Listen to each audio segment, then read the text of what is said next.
Welcome to my channel study with Akash. আজ জানুয়ারি 4 তারিখের কিছু গুরুত্বপূর্ণ কারেন্ট অ্যাফেয়ার্স আমরা দেখব।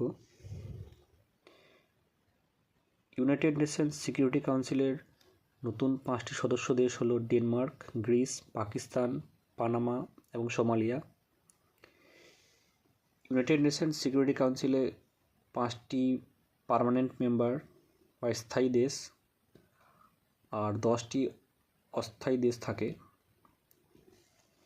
5টি স্থায়ী দেশগুলি হলো ইউএস, ইউকে, রাশিয়া, চায়না এবং ফ্রান্স।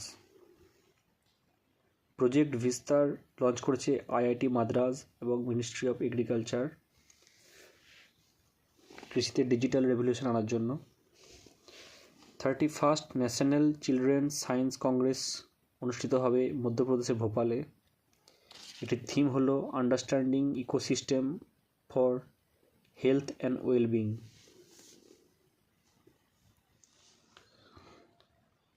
শিক্ষাদাত প্রজেক্ট লঞ্চ করেছে Punjab government to educate prisoners and their children. জেলবন্দীদের শিক্ষিত করার জন্য এই প্রজেক্টটি লঞ্চ করা হয়েছে। অজন্তা ইলোরা ফিল্ম ফেস্টিভ্যালে লাইফটাইম অ্যাচিভমেন্ট অ্যাওয়ার্ড পেয়েছেন Sai পরঞ্জাপাই।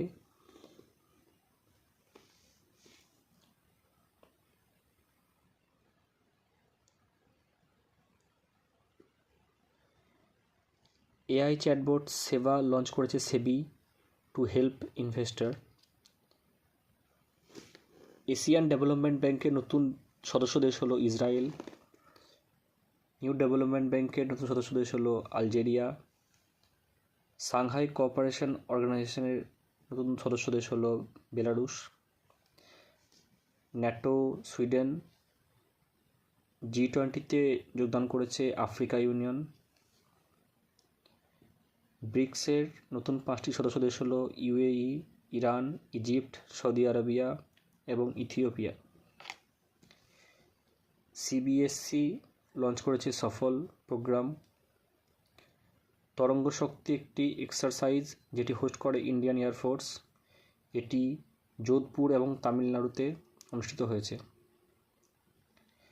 রিমপ্যাক exercise Rim of Pacific, এটিতে ভারতের আইএনএস শিবালিক জাহাজটি জয়ী হয়েছে। সাউথ আফ্রিকার টি20 লিগে প্রথম ভারতীয় হিসেবে খেলবেন দীনেশ কার্তিক। বিভিন্ন জেনারেশন যেগুলির জন্ম তারিখ অনুযায়ী নাম ঠিক করা হয়েছে, 2025-এর পর থেকে যারা জন্মগ্রহণ করবে তাদের নাম হলো জেনারেশন বিটা। 2025 থেকে 2039, 2010 থেকে 2024 এদের বলা হয় জেনারেশন আলফা। 1995 থেকে 2009 এদের বলা হয় জেনারেশন জেড। মোনাল স্যাটেলাইট বানিয়েছে নেপাল, এটি ভারত লঞ্চ করবে। ভারতের প্রথম গ্রেন এটিএম স্থাপিত হয়েছে গুরুগ্রামে এবং রাইস এটিএম উড়িষ্যাতে। ভারতের 2টি নিউক্লিয়ার পাওয়ার সাপ্লাই দ্বারা চালিত সাবমারিন হলো আইএনএস আরিহান্ত এবং আইএনএস আরিঘাত। 813তম উরস অফ খোয়াজা মঈনুদ্দিন চিশতি, এটি একটি মেলা যেটি খাজা মঈনুদ্দিন চিশতির নামে হয়। এটি অনুষ্ঠিত হতে চলেছে আজমের, রাজস্থানে। তো এই হলো আজকের কিছু গুরুত্বপূর্ণ কারেন্ট অ্যাফেয়ার্স। আর উপরে RBI, SBI, SEBI, ISRO, CBI এইসব সংস্থাগুলির যে হেড তাদের নাম দেওয়া আছে। এগুলো পরীক্ষায় প্রায়ই পড়ে, তোমরা এগুলো একবার দেখে নেবে।